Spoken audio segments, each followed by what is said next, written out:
It's time for Around the Ozarks News, brought to you by the Springfield Greene County Park Board, Thompson Sales, Kitchenland USA, and Smouse Brothers Foundation Repair and Waterproofing. Here are your hosts, Ethan and Sarah Foreheads.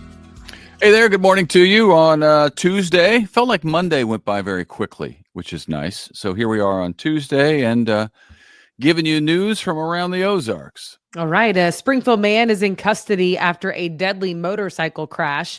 It happened around 6:30 Sunday evening at West Bypass and Grand. Police say 41-year-old Jimmy Waharoo was driving on Grand, turned south to get onto West Bypass, but he turned into the path of a motorcyclist.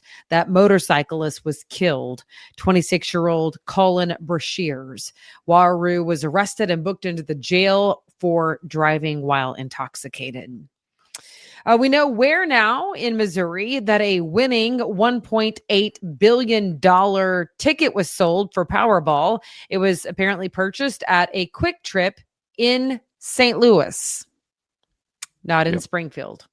This is the highest jackpot ever won in Missouri. We don't know who won it. They can remain anonymous if they want to. We also know that there was a second winner in Texas. Yep, splitting that cash, big jackpot. Hey, it's official in the state of Missouri. Catherine Hanaway is the new Attorney General. She was just sworn in after Governor Kehoe's appointment to that position. She replaces Andrew Bailey, who stepped down following an appointment as co-director of the FBI. Hanaway is the first female Missouri Attorney General. You may have heard about this. Certainly, if you live in Nixa, you did. Big new subdivision there could be coming to Nixa, but depending on which city department that you talk to, you'll get conflicting ideas about whether it's a good idea. Planning and Zoning wants to annex about 100 acres of property located off Highway CC near the Wicklow subdivision. So picture where that is. A developer wants to put in 234 new homes there. So that is a big development. Nixa Utilities isn't so sure about that. They're concerned about the impact on the water supply for people who live in Wicklow, and they say it's already low. So that wouldn't be good. But ultimately, the city council will take up the issue and make that decision. So when they do, we will let you know. Yeah, the developer was talking about putting in another water line. So then there was a debate about whether that would actually be helpful or not, because some people think you actually need a brand new water tower in that area to fix the water pressure issue. So it is a meeting of the minds, because depending, I'm sure, on which developer / engineer / utility company person you talk to. When you're moving in 234 houses into anywhere, it affects a lot of things. The roads are going to be jammed. I think Ozarks saw that when that development went in at the old airport there. They had a big development go in, and the intersection there, the frontage road that goes by Tracker, where it connects with CC. 22nd Street is what that's called, isn't it? That where it connects with CC right there by the gas stations and the mud house. That intersection is always backed up, and I don't even drive it very often, but I know people who live in there, and they say it's a mess. So you got to fix the infrastructure as you grow. Price you pay for development. That's true. It's absolutely. I mean, or not. So yeah, now the city council gets to sort that out. A Springfield couple is being sued by the U.S. government. Michael Feltz. Do you remember his name? I do. I remember his name. Yeah, he was the former owner of Taco Habitat, as well as several other establishments. His ex-wife, her name is Jennifer Obert, and Springfield's White River Brewery. All three of those are named in a new lawsuit. A judge sentenced Michael Feltz to prison last year for applying for federal pandemic money, PPP loans, and then apparently spending that money instead on like fancy cars and a yacht and some other things like luxurious items. Yeah. According to the lawsuit, before Feltz's sentencing, he transferred ownership of the White River Brewery to his now ex-wife, Jennifer. So the lawsuit says that was illegal. They think that maybe he was trying to get it out of his name, I guess, to keep the brewery from having to pay restitution. When that all went down, he owed more than $9 million from what is PPP loan fraud that he was found guilty of. I don't know how people do stuff like that, and he was found guilty. So I just don't understand the thought process that goes into that. Maybe there are people who get away with it, and we just don't know about it.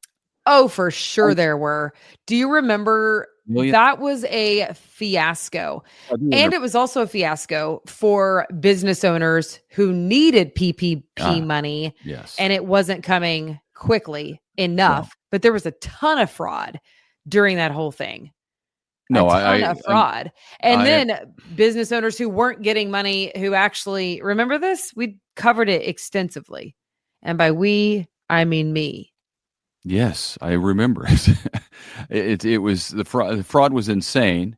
It was very difficult for business owners. My question is, how do people think that they're going to get away with it? $9 million worth of fraudulent loans or payments? There's no way.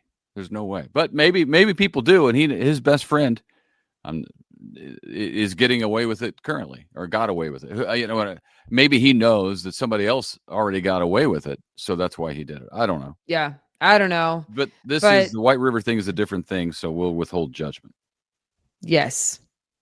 Yeah. Okay. We'll see what happens with that as well. That again is in federal court. Springfield businesses are getting some big accolades. Some of them, 4 of the top 75 companies to work for in Missouri are headquartered in Springfield. Here they are. Forbes came out with this list, by the way. It's Cox Health, O'Reilly Auto Parts, Bass Pro, and then Prime, which it's not like numbers 1, 2, 3, and 4. It's like 41, 42, 47, 60 something. Anyway, that list was developed after surveying more than 160,000 employees who work for a company with at least 500 people. So all of those do have that. So they looked at wages, work culture, and then professional advancement among some other criteria. And they came up with a list, and 4 of them are right here in Springfield. Yeah, that's cool. Little old Springfield. We are blessed with some awesome big businesses here, and a lot of small businesses, but those are the big names that everybody knows. Yeah. Pageant. It's a small business that is changing quite a bit. Pagination Bookshop. It's been in business on Walnut Street since 2019. Is selling the store. They're selling the property that houses the store. It's up for sale. The owner plans to close the business once they sell off that property. The business itself, though, they say, is not for sale. So they're just selling the house at 1150 East Walnut. It's zoned commercial. That's a stretch of Walnut that is commercial. It includes a grand staircase, original wood floors. So it could be retail space, could be office space. They've got restaurants down there inside those old houses. So it'll be something. But it's a cool building. I looked at it. I mean, it looks like a house. I should call it a house. But I am surprised that it is zoned commercial. Like you said, there's businesses down there, but it looks just so much like a house that I was like, oh, that's crazy that that's zoned commercial. So, yeah, it's just the area. A lot of houses are turned into businesses in that area of Walnut. Kansas City Chiefs have a big game coming up this weekend. They're 0-1 on the season, but this isn't good news because they could be without Xavier Worthy and rookie Jalen Royals, both of them wide receivers who are injured. Worthy hurt his shoulder, as you probably know, and Royals already missed the game in Brazil because he had a knee injury. The loss of Royals and Worthy leaves Kansas City without 3 now of its primary wide receivers because, Rashee Rice is serving the second game in his 6-game suspension for violating the NFL's personal conduct policy following that car crash in Dallas that injured several people. Yeah. Not good. All right. The Discovery Center of Springfield is having the Night at the Museum event this weekend. It is for adults only, happening on Saturday, the 13th. They are celebrating 10 years. So good times at the Discovery Center. It's from 6 to 10.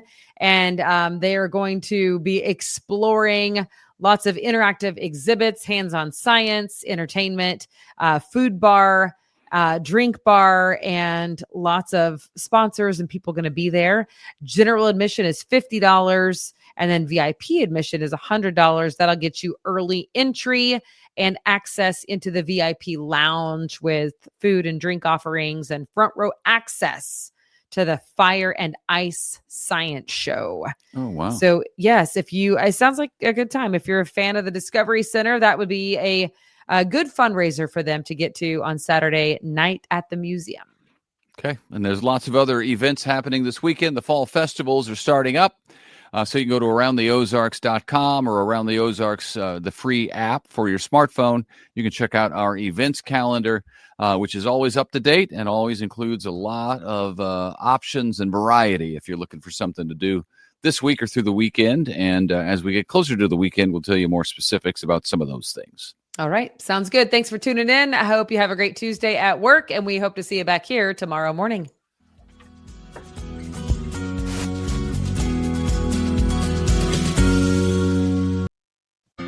It's time for Around the Ozarks Wake Up Weather, brought to you by Command Family Medicine, Heating and Air Paramedics, The Trailer Ranch, Hewitt Messenger, and Taylor Grubaugh Chevrolet.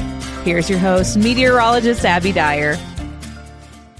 Good morning, everybody. You are waking up on this beautiful Tuesday with temperatures that are very comfortable. Once again, we are waking up below the 60-degree point, so enjoy it while you're out this morning. Things are going to be heating up for us quite a bit this afternoon, close to average, but I have 85 degrees for that high temperature this afternoon, and it's only getting hotter from here on out. So if you have to get something done outdoors, I actually recommend getting it done today because heat takes back over for the remainder of our extended forecast, and I think you're really going to feel it with high temperatures easily back into the 90s for several days. We are going to be heating up again. That's the big headline for you, and there's really not much in the way of precip in this entire forecast. I have high temperatures at 85 today in Springfield with mostly sunny skies. Winds remain light for us today. And we are also going to see a whole lot of sunshine later this week as well. So winds today, they're out of the south, but only 5 to 10 miles an hour, so they shouldn't bother you too much. 85 will be feeling pretty toasty in the afternoon, but definitely still tolerable. And we've got the nice cool morning as well as cool conditions this evening. So getting out for an evening walk will be nice. Dinner on the patio looks just great. And we have a couple of cool nights in this forecast. But as I mentioned, the big trend is going to be for an area of high pressure to take back over in the upper levels of the atmosphere. And for us, that is going to mean hot and humid weather for a couple of days. It also means dry weather for a couple of days. This really cuts off our moisture supply, allowing for a string of dry days, which is not great. We are seeing drought conditions pretty much everywhere in the Ozarks. The grass is getting pretty crispy. It looks brown in a lot of spots, and this week is not going to help out with that at all. We have above average temperatures in place. In fact, I have highs back into the 90s, low 90s as early as tomorrow. We'll be in the mid-90s on Thursday and Friday, and I think we stay there through the weekend forecast. It's looking hot and summer-like, not totally unprecedented for September to be this hot, but it is going to be warmer than normal, that's for sure. We could even see some high temperatures in the upper 90s. Now, low temperatures are going to start getting warmer too. So this morning we have numbers starting out in the 50s. That's comfortable. We will see numbers back into the 60s for morning lows. So you can see the trend here. We're just going to slowly build in the hot weather in the forecast, and it's really going to peak by about Friday of this week as the hot and humid weather trend continues. Around the country, what's making headlines? Well, it's these air quality alerts over parts of the Northwest. We also have frost advisories for portions of the upper Midwest and the Northeast as some unusually cold air is making its way for those folks.